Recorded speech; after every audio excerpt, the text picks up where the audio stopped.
Have you ever been walking through the devastated landscape of a Left 4 Dead campaign when off in the distance you hear it? Crying in the middle of a zombie apocalypse. Your instincts might tell you to investigate. It could be someone in trouble, right? But as you get closer, you realize that the source of the sound is anything but human. You shine your flashlight and it looks back at you, glowing red eyes that lock onto yours.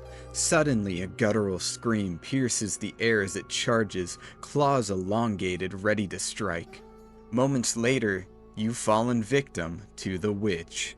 In today's video, we're diving into the question, why does the witch cry? At first, it might seem like a straightforward question with an obvious answer. But what many don't realize is that the witch isn't just a standalone entity. It's part of something much larger, something far more sinister. We've already established that the infected as a whole seem to fill various niches in predatory behavior. So where does the witch fit into all of this? As survivors adapted and in some cases even outperformed the infection, the entity or pathogen behind it recognized the need for something to lure in even the most battle-hardened survivors. Enter the witch. At first glance, the witch appears to be a scrawny, distressed woman, crying loudly as though she's a human, desperately trying to survive the apocalypse. However, as you approach, it becomes clear that this is far from the truth. We know that the green flu constantly adapts, improving its versatility and its ability to spread. It doesn't just infect bodies, it amplifies the emotions of the individuals it consumes. For common infected, the virus seems to tap into anger, driving them to attack anything in their path with unrelenting ferocity. The witch, however, is different. With her, the infection appears to trigger overwhelming grief or sadness. This could stem from the circumstances surrounding her infection, or perhaps the loss of a loved one either during or before her transformation. Unlike the common infected, the witch isn't inherently hostile. She's often found in a dormant state, covering her face or staring at the ground. It's only when she's startled by gunfire, flashlights, or survivors encroaching on her personal space that she becomes aggressive. This behavior hints at a higher cognitive function compared to the mindless rage of common infected. The witch seems to recognize her role in the infection strategy, to act as bait, using her cries to lure in unsuspecting survivors and ensnare them. In this way, her abilities serve the infection by drawing in the living, making her a uniquely unsettling and dangerous predator. The witch also only attacks the specific survivor that startled her, showing that she is not simply there to kill any and all living things around her, only the ones that shatter her perception of peace. The witch's physical attributes are also morphed by the infection. Although it's not explicitly clear how the witch mutated into a special infected, one theory suggests that she was heavily altered by a strain of the infection, enhancing her physical strength rather than drastically changing her appearance. While she resembles a typical female infected, her sharpened, elongated fingers are reminiscent of a condition known as arachnodactyly, often associated with Marfan syndrome. Marfan syndrome is a genetic disorder that affects connective tissues which support the body's bones, muscles, organs, and tissues. Symptoms include tall and thin build, long arms, legs, fingers, and toes, hyperflexible joints, flat feet, headaches, a highly arched roof of the mouth, low back pain and numbness in the legs, and shortness of breath. Now, there's not a specific way we can ask the witch if she has a headache, however, all of the physical implications of the syndrome are visibly present on her person. In an interview, Chet Falasek, one of the writers that worked on Left 4 Dead, mentioned that the witch has an unusual attraction to the smell of sugar. This could explain the high concentration of witches near the sugar mill in Hard Rain, though it might also be attributed to hunger or other side effects of the infection.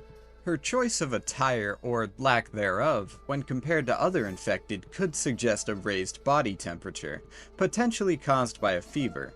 This might also explain her sluggish movements, persistent signs of distress, irritability, and heightened sensitivity to light and sound.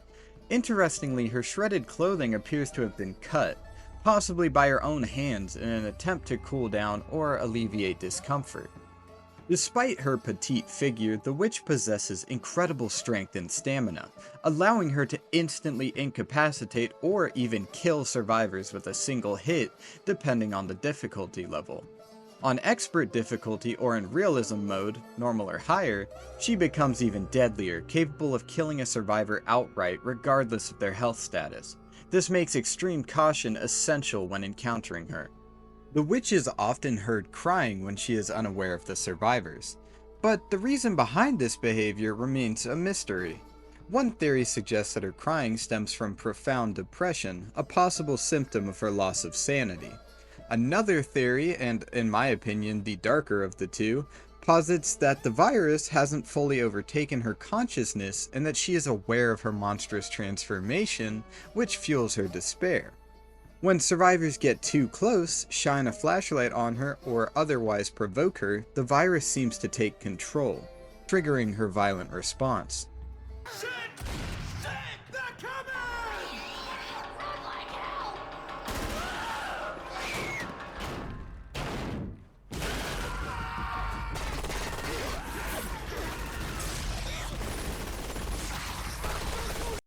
Alternatively, her crying might serve as an evolutionary adaptation, designed to lure in unsuspecting survivors. And this idea is supported by the Left 4 Dead intro cinematic where Bill and Zoe approach her crying, mistaking it for a human in distress. This clever tactic highlights the sinister intelligence of the infection, using the witch as a tragic yet deadly bait. Interestingly, the witch can also attack other infected. If another infected enters her range, she will deal 250 damage to them. Though such encounters are rare, but they're very possible, especially in versus mode.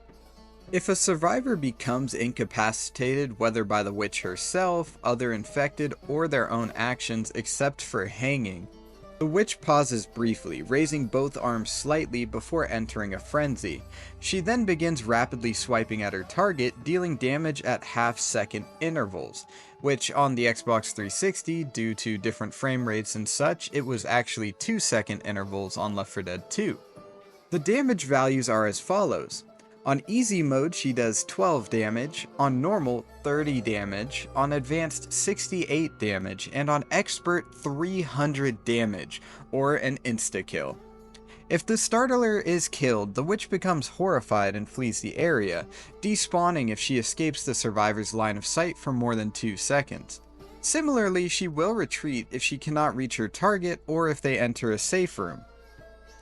The witch shares aggression mechanics and pathing behaviors with common infected. Fire does not instantly kill her, however, igniting her will cause her to redirect her aggression unless she ignites herself. The same applies if she is covered in bile, regardless of whether she is pursuing a target or fleeing the map. The number of witches that spawn in a level depend on several factors, including server preferences, game difficulty, and the quote-unquote mood of the director. In Left 4 Dead and Left 4 Dead 2, the witch typically appears at least once in most levels. Occasionally 2 witches may spawn on the same level, sometimes in close proximity to each other. If a witch does not appear in a level where she could spawn, the likelihood of encountering one increases in subsequent chapters. The most notable exception is the Sugar Mill, where as many as 15 witches can spawn, 4 to 5 in versus mode due to her attraction to sugar. This makes the level particularly challenging and memorable for players and speedrunners alike. In campaign modes and their variants such as mutations, the witch does not spawn during the hotel on Dead Center, likely because survivors lack safe long-range options to kill her, or in most finales, with the exception of the concert. In versus mode, the witch can appear on all levels except for Town Escape and the Bridge, as these finales are too short for her to spawn between the starting safe room and the finale area.